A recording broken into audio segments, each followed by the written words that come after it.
Today on Locked On Rockies, it's opening freaking day. You are Locked On Rockies, your daily Colorado Rockies podcast. Part of the Locked On Podcast Network, your team every day.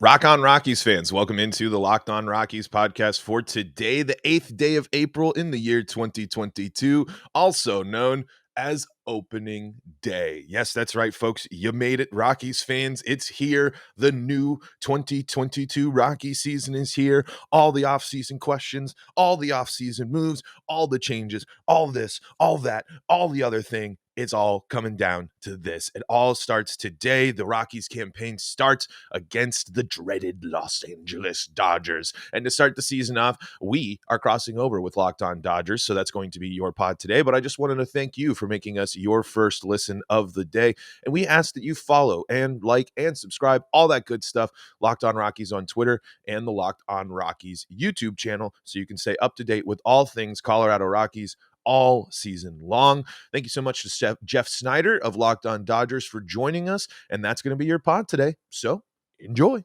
Rock on Rockies fans and Dodgers fans, welcome into a Locked On opening day crossover of two NL West juggernauts, well, at least one NL West juggernaut, and the little brother Colorado Rockies setting up for another opening day matchup against the Dodgers. For the Rockies, we are joined by Jeff Snyder here of the Locked On Dodgers podcast. Jeff, how are things? How do you feeling heading into yet another opening day? Well, now I'm nervous. Which one's the juggernaut? I think it's the Rockies. I mean, they made the big offseason splash. They definitely kept their rotation intact and bolstered that bullpen. All things they needed to do. They got it done. And still have Nolan Arenado. So, Yeah, actually, funny you say that. The one authentic Rockies jersey I have, now 2 years outdated, but I'm excited nonetheless. I think it's actually really exciting that the Rockies are opening the season against the Dodgers, just not because we want to take a shot early. It's just, this is a good way to look at this new Rockies team. Why not see what this team has to offer, at least in this beginning part of the season, by going up against a lot of people's World Series favorites? So, Jeff, I'm just curious, as you went through the offseason, watching from the outside as the Rockies, I'm just kind of curious what your thoughts were looking at your, I don't know if rivals is necessarily the most appropriate term to use, given the way the Rockies and the Dodgers have matched up in the last few years. But from the outside perspective, I'm curious your thoughts on the Rockies offseason. It's, I guess confusing is the main word. We talked a little bit about this on our big NL West crossover. It seems like even the Rockies didn't totally know what their plan was for the offseason, and like they had a different plan at the end of the offseason than they did at the beginning. Because to go from not even giving John Gray a qualifying offer to signing Chris Bryant to a big mega deal, that feels like multiple personalities or something, doesn't it? Mm-hmm. Yeah, it really does. I mean, it truly doesn't. That's the biggest sticking point for me. Why did we make all these moves, but John Gray couldn't have been one of them? Because I'd feel a heck of a lot better about this rotation if John Gray was still there. Yeah, John Gray he's a good pitcher, and there's a decent chance that maybe he would have left anyway, but at least you get something for him. If you make him the qualifying offer, it was as a starting pitcher, if I was a starting pitcher, I would take the first opportunity I had to get out of Colorado. And that's kind of been the story of the Rockies, franchise history in a lot of ways. Is we can hit, but where are we going to find pitchers who can pitch here and want to pitch here? But John Gray had success in Colorado, and so it was a weird one for me. I kind of have a question for you. Speaking of pitchers who've had success in Colorado, do you know what the reasoning was for Kyle Freeland starting on opening day over, who everybody knows is the Rockies' best starting pitcher? I honestly, I don't. I really don't have I looked at the spring. I was looking for injury things. I didn't look for anything that necessarily points out to why Kyle Freeland was getting the start. my kind of I don't know if conspiracy theory is the right word, but the Rockies and Kyle Freeland are in contract negotiations right now. They're trying to figure out the future of Kyle Freeland, and what better way to try to get the Colorado kid who was drafted by the Rockies to make that person finally get the deal with the developed pitcher to stay in Colorado and be that pitcher.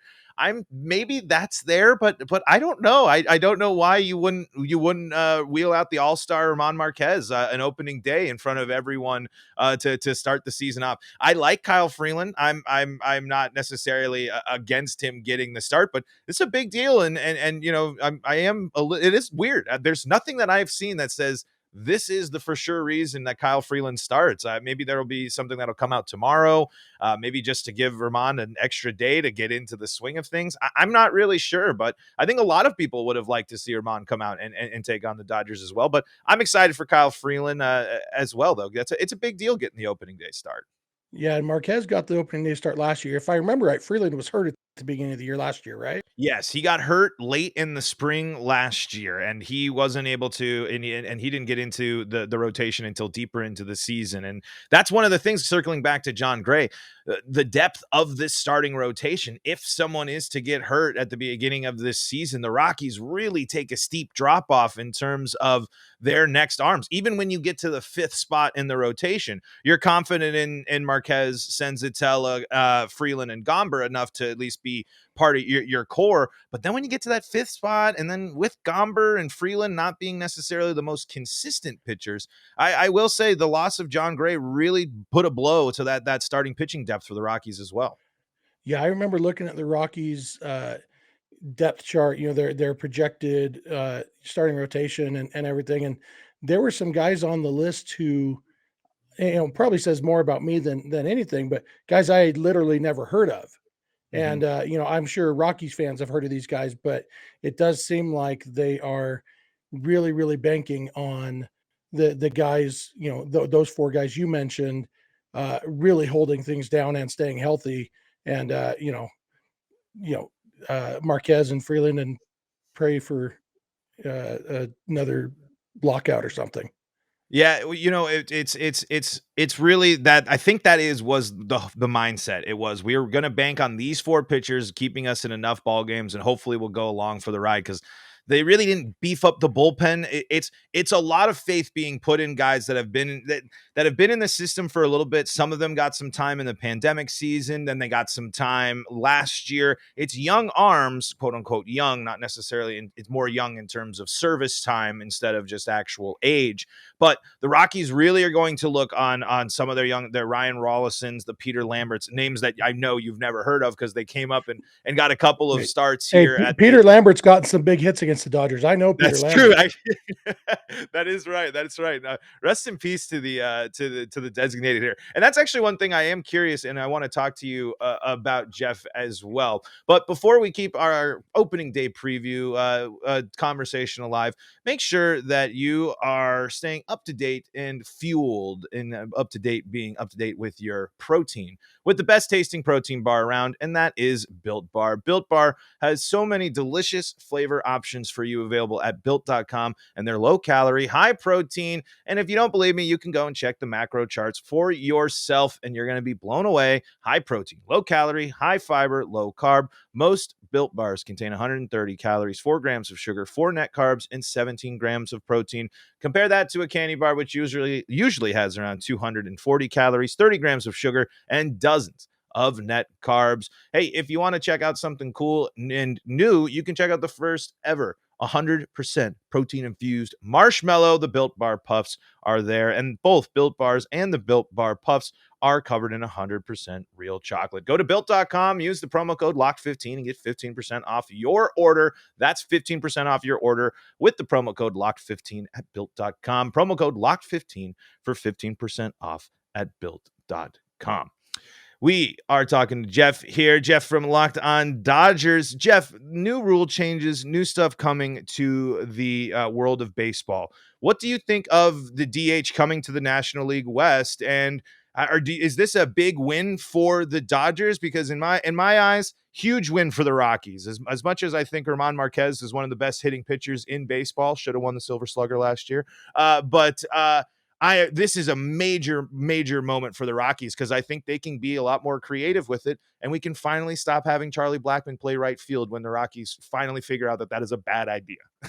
Hey, man, you guys just got done letting Charlie Blackmon play center field just a year or two ago. So, man, Yeah, you are I know, really right? demanding, Paul. Yeah, yeah, it's a win for everybody, including every baseball fan. For example, you're talking about Herman Marquez and what a good hitter he is. His career OPS plus is 41.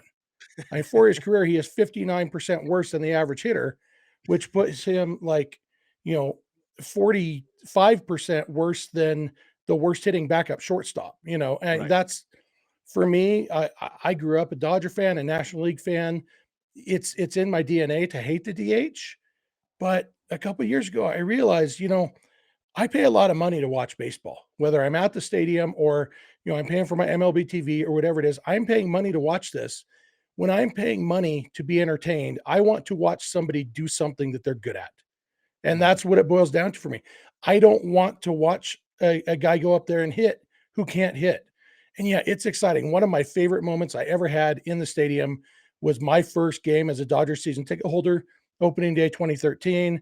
Nothing game. Dodgers Giants, bottom of the eighth inning. Clayton Kershaw leads off, hits a first pitch home run to break a nothing tie.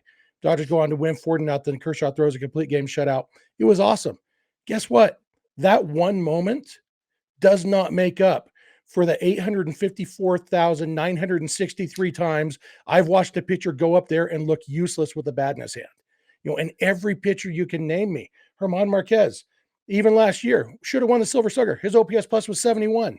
Right. Like these guys are bad hitters. Stop Mhm. making me watch people do things they're bad at. If I want to watch some people talk about Rich Hill, Dodger fans, we'll never get to see Rich Hill run the bases again. The dude sucked at running the bases. If I want to watch somebody look bad running, there's so many YouTube clips of that. There's that episode of Friends where Rachel's embarrassed to go running with Phoebe because Phoebe runs funny. I can watch that anytime I want. I don't need to see Rich Hill run bad. Right.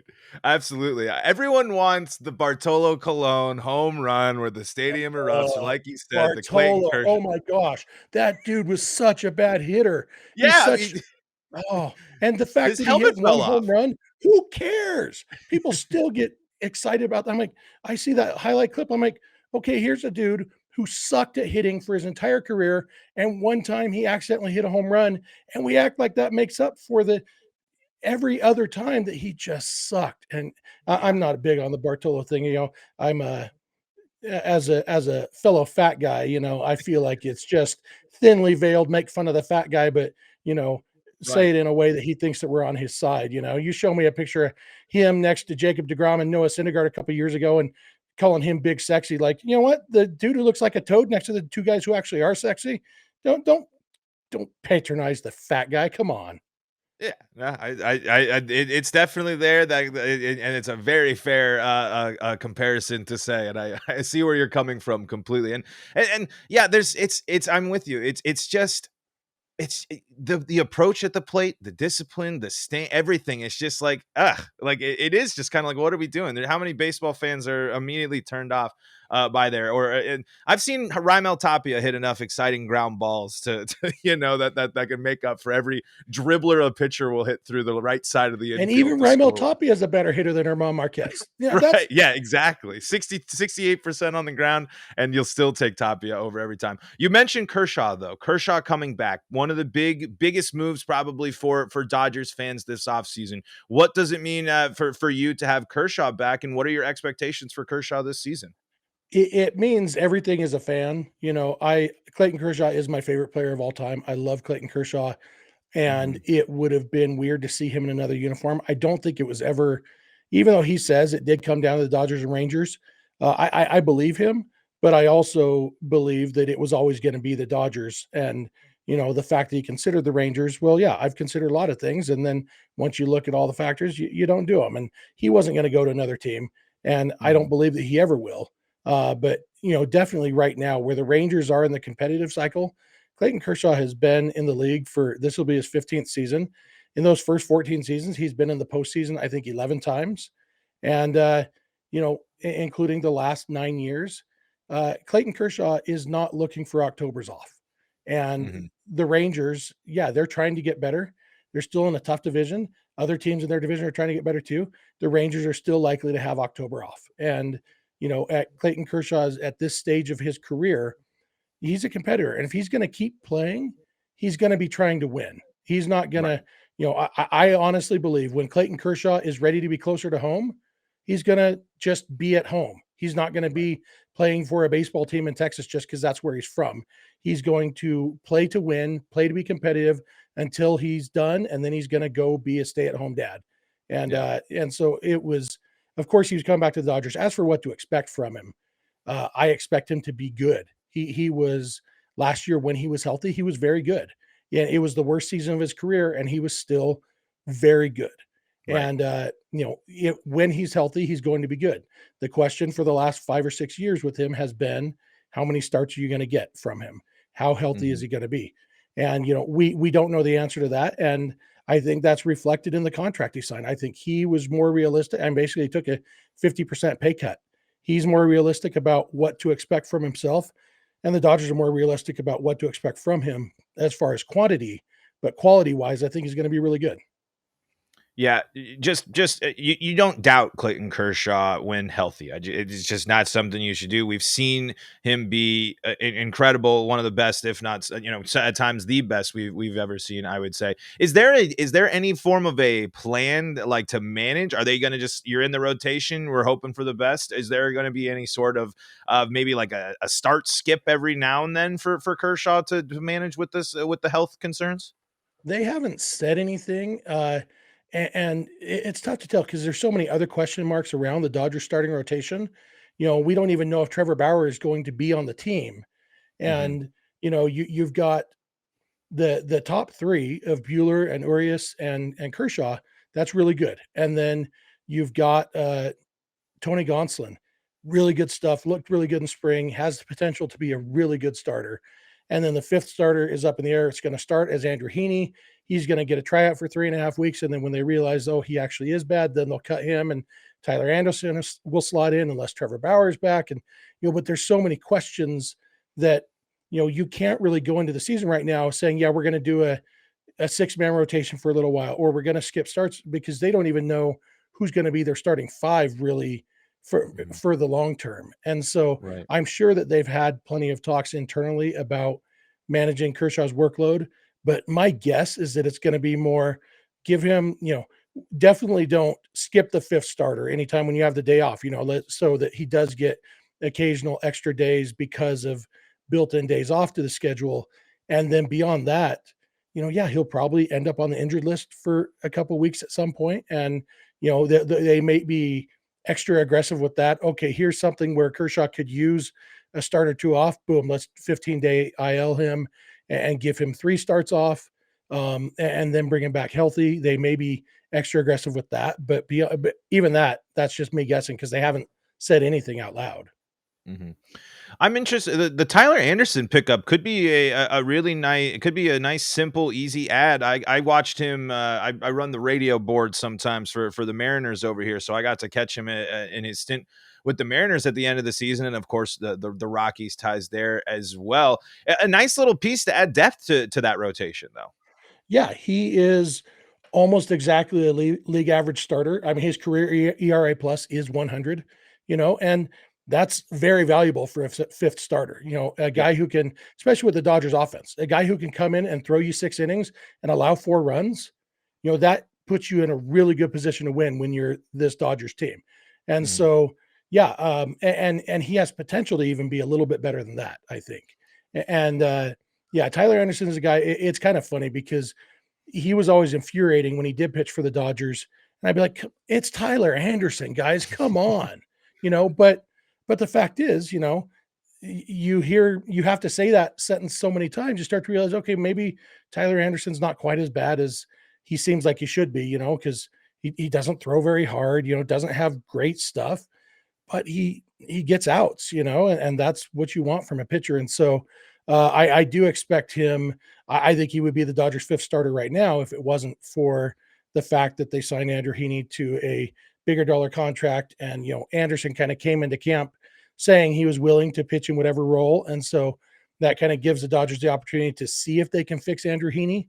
But Tyler Anderson is a really good insurance policy for the very likely possibility that Heaney actually just isn't very good. Yeah, it's interesting, and there's one more deal and one more move that we actually didn't get to talk about on the NL West side that in our roundtable that I want to discuss with you. And let's preview this opening day matchup. But before we do, Jeff, I'm curious: did you hop on BetOnline and and take advantage of some of these future bets that they have? Because they have the Rockies at a 68.5 over under on their win total. And I was telling people I think you should take the over. Were there some bets on BetOnline that you liked for the Dodgers? I'm not a betting man personally, but I do have fun looking at those odds and kind of just because it gives you kind of a feel for the lay of the land on what's expected, and yeah, I probably would take the over on the Rockies at 68.5. And the Dodgers, I'd take the over on whatever it's at because those things, I think the Dodgers are going to be real good. So if I was a betting man, I'd be taking the over on both of these teams.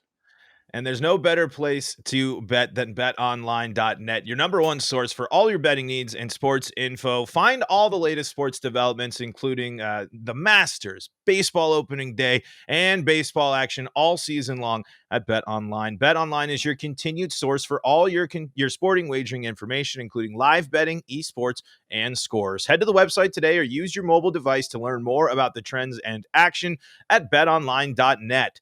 BetOnline, where the game starts. So, Jeff, just the one thing we didn't get to talk about. I mean, pretty good. Another solid move by the Dodgers, continuing to beef up, getting Kimbrel there in a deal that happened. I think maybe 30 minutes after we finished recording or something like that. Yeah, After we finished our it was big shortly after we roundtable recorded that. recording. Yeah, it was it was a move that I think it helps both teams. Uh the White Sox needed an outfielder. AJ Pollock, it seems to me from a Dodger standpoint, Dodgers are kind of selling high on AJ Pollock. He's had basically the two best seasons of his career in 2020 and 2021. And he's 34 years old. He's in the last year of his contract. He's probably going to take a step backwards this year offensively. Because there were times even last year, his overall numbers looked pretty darn good, but that was a really, really hot stretch for about the whole month of July. And then, he was kind of bad against righties for a lot of the season. And so, it's sad to see AJ Pollock go. From a personal standpoint, everybody likes AJ Pollock. Everybody's sad to see him go, his teammates and the fans. Sure. But the Dodgers sold high on Pollock, and in some ways they bought low on Kimbrel because Kimbrel was really bad with the White Sox last year after he got traded from the Cubs. And there's a reason they call this a high risk, high reward kind of deal with Kimbrel.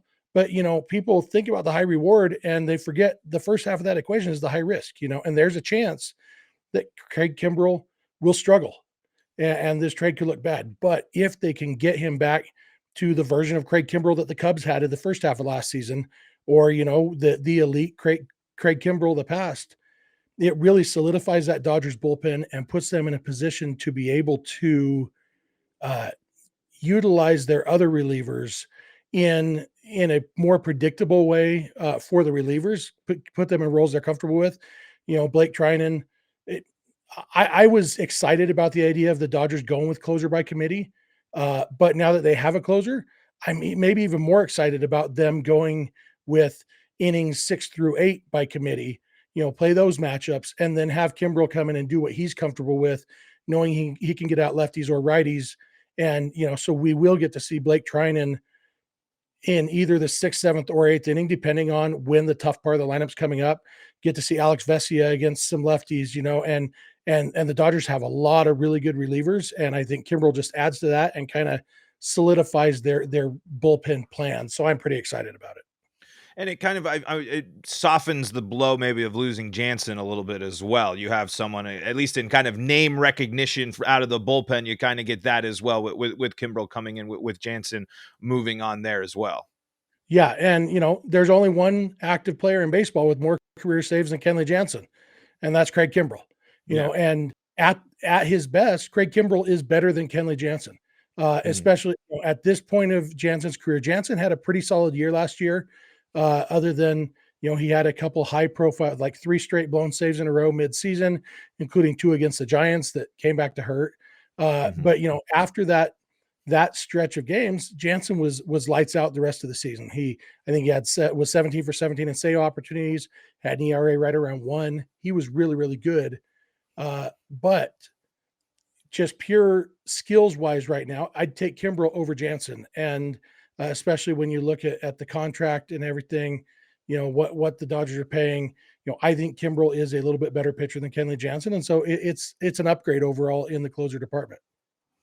Yeah, I mean it's another solid move, another one that makes total sense. The Dodgers are great at also taking players when they get an opportunity to bring a player in from other teams, can really revitalize them. How many times have we seen that from Rockies no names that go? And is it you or Vince that always tweets out about Chris Taylor from the Mariners every time he does something good? Yeah, that's Vince. That's Vince's his shtick. The Dodgers acquired Chris Taylor in exchange for Zach Lee. Yeah, and it works for Vince. He's made T-shirts out of it, so that's his brand. But speaking So of no name Rockies, I got a question yeah, for you. of Chris course. Bryant, that's a dude with a Yeah. name, and it's a name that we haven't said yet on this episode, and I feel like we should. What are your Mhm. thoughts on the Chris Bryant signing? It doesn't answer the questions of why. It doesn't answer why not Nolan Arenado, Trevor Story. It doesn't fix that, but this is the Rockies trying to create a new era of Rockies baseball. It's a long deal. I hope he plays for the whole thing. I'm not necessarily thrilled on him being a left fielder in a tough to play outfield, but I think he's going to mash. I think he's going to hit the ball really well. And if things don't go well in the outfield, maybe in a couple years can figure out maybe something in a first base or even in a really, really efficient DH thing. I think the Rockies having a star name was good for the brand of the Rockies because I don't think that Dick Monfort really wanted to go into his first season honestly really ever without a star player name. The Rockies might be bad, but they still had recognizable names. But no one in the wide world of baseball is really going to be talking a ton about Ryan McMahon and Brendan Rodgers if that, without Chris Bryant being in that sentence as well. So I think that was a big move to be made for the Rockies. It's a big commitment. I would have liked maybe a little less time, but I'm okay with it, and I'm all right with embracing this new era. It doesn't necessarily make sense in the big picture. No, I still think you would be in a more competitive, better chance to win if your team still consisted of Arenado, Story, Gray, and LeMahieu when you were in the playoffs. But I do like the fact that the Rockies got one of the biggest fishes in the free agent market pool this year, made other moves, and I'm really excited to see what he's going to do. I think he's going to be someone that I am a person that values that leadership and experience. I think him coming from the team that broke the curse in Chicago and being a part of a team that and winning a World Series and being one of the top names in baseball is going to be a benefit, but it's going to take a heck of a lot more than Chris Bryant. I think that there was we're going to get Trevor Story level of offense from Chris Bryant. Are we going to get Trevor Story level of defense? I know you can't exchange it 1-to-1 in the outfield, but in terms of production, no, I don't think so. But I like the move. I'm still hesitant, but I'm glad the Rockies were the most active they've been in this offseason. And it sounded like last year that Dick Monfort was a little bit more involved with his trade by committee and things. So still to do this stuff to get to this Chris Bryant thing, I don't love. It's again, why isn't John Gray on the team? Like that simply really doesn't make a lot of sense if you didn't trade him or do the qualifying offer. And now if you look at the starting rotation depth, if you're going to spend all that money on Bryant, why couldn't you have made it? Could you have made deals elsewhere to bring in instead of going all in on Bryant? Could you have gotten Schwarber and a better shortstop than Jose Iglesias to come in and play and get that sort of production? So there's still a lot of what ifs, but I like the deal overall, but I'm still really hesitant. Yeah, if on a day when you got Bryant playing left and Blackman playing right, it's a really good thing that Garrett Hampson's fast because he's Yes. going to have to cover a lot of ground in that outfield. Yeah, and that's the thing. It's just we need defense in the outfield of course field is so important. So important. So if he struggles in left and the Rockies are continually going to sit there and say we got to have Charlie Blackmon playing right field for whatever reason, yeah, they need to use that speed because and if you're in that situation, that limits who you can use. You're more likely to use Hampson and Daza to cover up that to the speed and the better defense. But Hampson and Daza are way worse options for your offense than your newly acquired Grichuk and your Sam Hilliard, for example. So the Rockies are the center field is something I'm definitely worried about. And then the other thing too, Jose Iglesias has a name, but that defense was rough last year, really rough for him. So I'm hoping the dirt that Tulo and Story left behind can help bring some new life into him. But that outfield does worry me a little bit, but I think the Rockies will score more this year with that outfield, and Chris Bryant I think is going to lead the way in terms of Rockies offense, because I was really worried going into the Rockies big bat was just going to be CJ Cron. It's like, I love CJ Cron. I think that's honestly been one of the best moves the Rockies have made in the past couple of years. But to just say CJ Cron is our keystone offensive piece, you're not going to be feeling overly confident about your offense. Now with Chris Bryant and hopefully bumps in offense from Rodgers and McMahon with Cron, I think that's going to be something that's a little bit more formidable to take on the NL West. I still think there's work to be done to reach that first and second spot in the division, though. Yeah, CJ Cron was on the last Angels team to make the postseason. I've always said, you can have as many Mike Trouts and Shohei Otanis as you want, but not going to make the postseason without CJ Cron. The Rockies needed CJ Cron. I mean, in game one, if the Rockies in 17 and 18 had CJ Cron, who knows what necessarily could have happened. I'm not saying it's World Series or bust, but I'm just saying the Rockies have a utility player in the middle there of the order that can score. That wasn't one of their key pieces, something they desperately needed. If CJ Cron was on the Rockies a couple years earlier, it could have been a much different story. But Jeff, before we wind things down, just your couple of things you're looking for this opening day, this opening series. What are you hoping to see from the Dodgers this opening set against the Rockies? Just kind of your brief things, because it's early. I mean, it's the first series of the year. How much are we truly going to learn, especially with all this all this hype around the Dodgers? Yeah, I don't think we're going to learn a ton, at least in part because there's only, from a Dodger standpoint, there's only so much you can learn from a series in Colorado. My big mantra is always don't get too excited about anything good that happens in Colorado, and definitely don't get too upset about any bad pitching that happens in Colorado, because it's a weird place for baseball. And so but what I'm excited to see is just this lineup actually playing together. Their game on Tuesday against the Angels, their last spring training game, was really the first time all spring that we've seen what's likely to be their main starting nine in the lineup together. And it worked out beautifully. You had Trey Turner driving in Mookie Betts and Freddie Freeman on a double. You had Max Muncy driving in Freddie Freeman on a double, and it's seeing what this lineup can do together. Obviously, one of the big storylines for us is, will Cody Bellinger remember how to hit? Because he looked terrible for most of this spring. He didn't strike out at all in the last few games of the spring. And so hopefully that's a sign that he's starting to get things figured out with his new swing, which is, I think, swing number 841 of his career. And, but that's going to be a huge storyline. And, and then there's just, is Mookie totally back healthy? There's so many, we talk about playing the game on paper. The Dodgers on paper are the best team in baseball, and definitely the best in the National League. But they don't play on paper. And so for me, the thing I'm most excited about opening day, opening weekend, is that we get actual games actually happening. So we don't have to talk about on paper anymore. We can actually say, hey, look, this guy did this thing in a game that counts in the standings.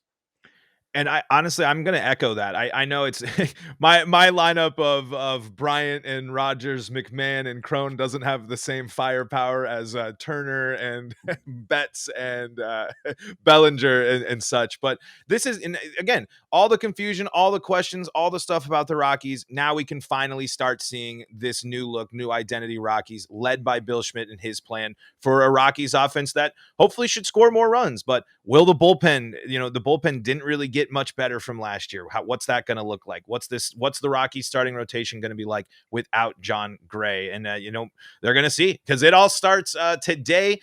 Your opening pitch. I got it. It's not related, but I will say, pretty excited about the person throwing out the first pitch to kick off the Rockies season. Who this is year. It's Russell Wilson. Oh, I've heard of that guy. Rockies legend, Russell Wilson, drafted by the Rockies. Now gonna, a lot more excitement to be coming from the rest of the season. Jeff, where can people go to stay up to date with all things you and all things Dodgers? Yeah, so Locked On Dodgers, just like Locked On Rockies, is available every weekday. We drop it by about 1 a.m. Pacific every weekday morning. And so by the time you're driving to work, you can check it out there. I'm on Twitter at Snydog. My co-host, Vince Samperio, he's on Twitter at Vince Samperio. If you want tweets about Chris Taylor being traded for Zach Lee and other stuff too. And so, if you're interested in hearing us talk about the Dodgers, we're available wherever you get podcasts and on YouTube. And we over here are at Locked On Rockies, LO Rockies on Twitter, Paul of Holden on the Twitter sphere as well. We'll be talking Rockies, and I'm sure this won't be the last time that you hear Jeff and I, talking throughout the season. But make sure you go and support Locked On Dodgers. You can support us on Locked On Rockies. It's going to be a ton of fun this weekend, Jeff. Thank you so much. Yeah, looking forward to it. Thanks, Paul.